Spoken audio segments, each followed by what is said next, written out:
సుదర్శన్ రెడ్డి గారిని అభిమానించే వాళ్ళు, గౌరవించే వాళ్ళందరూ ఈ కార్యక్రమంలో పాల్గొని అందరూ ఒకతాటి మీదకి వచ్చి తెలుగు వాళ్ళందరూ కూడా జస్టిస్ సుదర్శన్ రెడ్డి గారికి అండగా నిలబడాలి అని చెప్పి ఈ కార్యక్రమంలో మనం నిర్ణయం తీసుకోవడం జరుగుతుంది. ప్రధానంగా జాతీయ రాజకీయాలలో నీలం సంజీవరెడ్డి గారు, పివి నరసింహారావు గారు, ఎన్టీ రామారావు గారు, జైపాల్ రెడ్డి గారు, వెంకయ్య నాయుడు గారు వివిధ సందర్భాలలో వివిధ హోదాలలో జాతీయ రాజకీయాలలో క్రియాశీలక పాత్ర పోషించారు. ఈరోజు జాతీయ స్థాయిలో తెలుగు వాళ్ళ మనుగడ ఉనికి ప్రమాదకరంగా మారిన సందర్భంలో ఇండియా కూటమి రాజ్యాంగ నిపుణుడు, న్యాయ కోవిదుడు జస్టిస్ సుదర్శన్ రెడ్డి గారిని పార్టీలకు రాజకీయాలకు అతీతంగా ఉపరాష్ట్రపతి అభ్యర్థిగా ప్రకటించడం జరిగింది. ఇండియా కూటమి యొక్క ఆలోచనను జస్టిస్ సుదర్శన్ రెడ్డి గారు గౌరవించి ఈరోజు ఎన్నికల బరిలో దిగడం జరిగింది. వారు ఎన్నికల బరిలో రావడంతో ఎన్డీఏ కూటమికి జాతీయ స్థాయిలో ఒక బలమైన ఛాలెంజ్ను విసరగలిగినాం. ఈరోజు ఎన్నికలు జరుగుతున్నది. రాజ్యాంగాన్ని మార్చాలని, రిజర్వేషన్లను రద్దు చేయాలని ఎన్డీఏ కూటమి ప్రయత్నం చేస్తుంటే, రాజ్యాంగాన్ని పరిరక్షించాలి, పేదలకు రిజర్వేషన్లను పెంచాలి, ప్రజాస్వామ్యాన్ని కాపాడాలి అనే కూటమి ఇంకొక వైపున ఈ ఎన్నికల బరిలో నిలబడ్డారు. మొన్న ఉపరాష్ట్రపతి గారి రాజీనామా అందరికీ ఆశ్చర్యకరం. వారి రాజీనామాకు గల ఒత్తిడి, కేంద్ర ప్రభుత్వం యొక్క వైఖరి దేశ ప్రజలందరూ గమనిస్తున్నారు. ఇలాంటి సందర్భంలో ఉపరాష్ట్రపతి ఎన్నికలకు అత్యంత ప్రాధాన్యత ఏర్పడ్డది. ఈరోజు జరుగుతున్న ఎన్నికల్లో ఒకే ఒక ఎజెండా, రాజ్యాంగాన్ని మార్చి రిజర్వేషన్లను రద్దు చేయాలనే ఎజెండాతో ఎన్డీఏ అభ్యర్థిని ముందులు పెడితే, రాజ్యాంగాన్ని పరిరక్షించడమే కాదు రిజర్వేషన్లను పెంచాలి, ప్రజాస్వామ్యాన్ని కాపాడాలి అని చెప్పి ఇండియా కూటమి ఈరోజు జస్టిస్ సుదర్శన్ రెడ్డి గారిని ఈ ఎన్నికల బరిలో దించిండ్రు.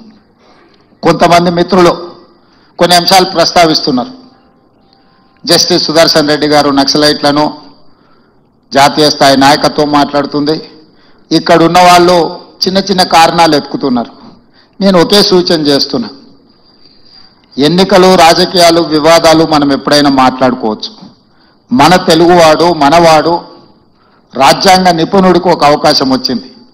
జాతీయ స్థాయిలో మనం ప్రతిష్ట కోల్పోతున్న సందర్భంగా తెలుగు వాళ్ళ యొక్క గౌరవాన్ని, ప్రతిష్టను పెంచే సందర్భంలో జస్టిస్ సుదర్శన్ రెడ్డి గారు అభ్యర్థిగా రావడము, మనందరం ఏకతాటి మీదకి వచ్చి రాజకీయాలను, మన మధ్యలో ఉన్న భిన్న అభిప్రాయాలను పక్కన పెట్టి జస్టిస్ సుదర్శన్ రెడ్డి గారికి అండగా నిలబడాలి అని చెప్పి నేను ఈ వేదిక మీద నుంచి విజ్ఞప్తి చేస్తున్నా.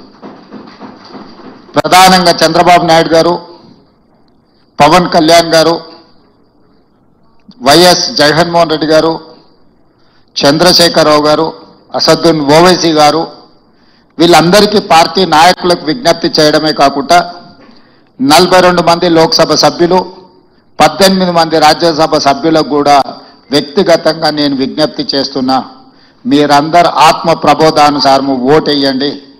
ఈ దేశంలో హిందీ భాషను అత్యధిక జనాభా మాట్లాడితే ద్వితీయ స్థానంలో తెలుగు భాష ఉన్నది. జాతీయ స్థాయిలో తెలుగు భాష 2వ స్థానంలో ఉన్నప్పుడు జాతీయ రాజకీయాలలో తెలుగు వాళ్ళ యొక్క ప్రాధాన్యత కూడా పెరగాలి. దానికి జస్టిస్ సుదర్శన్ రెడ్డి గారు ఉపరాష్ట్రపతిగా ఎన్నికైతే మన ప్రతిష్ట, మన గౌరవము ఢిల్లీ స్థాయిలో పెరుగుతుంది. కాబట్టి రాజకీయాలకు అతీతంగా ఇప్పుడు దేశంలో జరుగుతున్న పరిణామాలు, ఒకవైపు 18 సంవత్సరాల యువకులకే ఓటు హక్కు ఇచ్చిన రాజీవ్ గాంధీ ఆలోచన విధానం ఒకవైపు ఉంటే, అసలు మాకు వ్యతిరేకంగా ఓట్లు వేస్తారంటే ఆ ఓట్ల చోరీకి పాల్పడతామని ఓట్ చోరీ కార్యక్రమంతో ఎన్నికల్లో నెగ్గాలని ఇంకొక వైపు నుంచి ప్రయత్నం చేస్తున్నారు. ఇట్లాంటి కీలకమైన సందర్భంలో ఉపరాష్ట్రపతిగా పెద్దల సభను నడిపించే బాధ్యత అక్కడ కుర్చీలో కూర్చున్న వాళ్ళ మీద ఉంటుంది.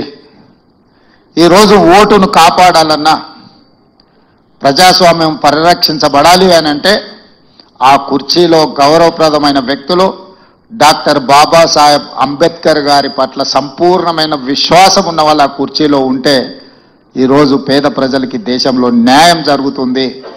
అందుకు 100% జస్టిస్ సుదర్శన్ రెడ్డి గారు సరైన వ్యక్తి. వారికి ఉన్న విశేషమైన అనుభవం, సుదీర్ఘంగా నాకు తెలిసి 53 సంవత్సరాలు వారు ఈ రాజ్యాంగం పట్ల, న్యాయం పట్ల న్యాయవాదిగా, జస్టిస్గా, లోకాయుక్త చైర్మన్గా వివిధ హోదాలలో వారు ఎక్కడున్నా కూడా రాజ్యాంగం యొక్క స్ఫూర్తిని తప్పకుండా వారు పనిచేసిండ్రు. ఈరోజు వారిని గెలిపించాల్సిందిగా మీ అందరికీ వేదిక మీద నుంచి, ముఖ్యంగా తెలుగు రాష్ట్రాలలో ఉన్న రాజకీయ పార్టీల అధ్యక్షులకు, పార్టీలకు, పార్లమెంట్ సభ్యులకు నేను ప్రత్యేకంగా విజ్ఞప్తి చేస్తున్నాను.